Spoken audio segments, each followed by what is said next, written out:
Il cielo. Signora?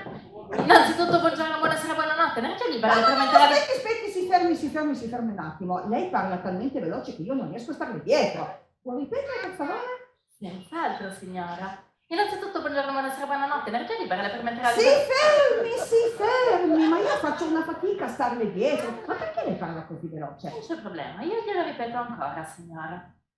Innanzitutto buongiorno, buonasera, buonanotte. Non c'è libera letteralmente la di... Potersi, signora. Secondo me la signora non mi sta seguendo. Io nel dubbio ricomincio. Signora?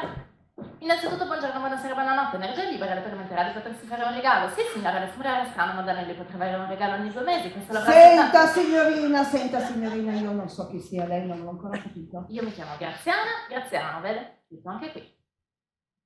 Ma Graziano è il nome o il cognome?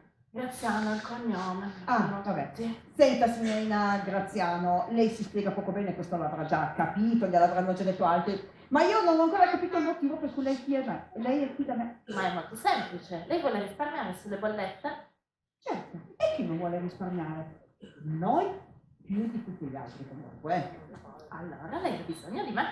Oh, ma che bella notizia! Lei è la prima persona che oggi entra in questa casa e che pensa a me. Per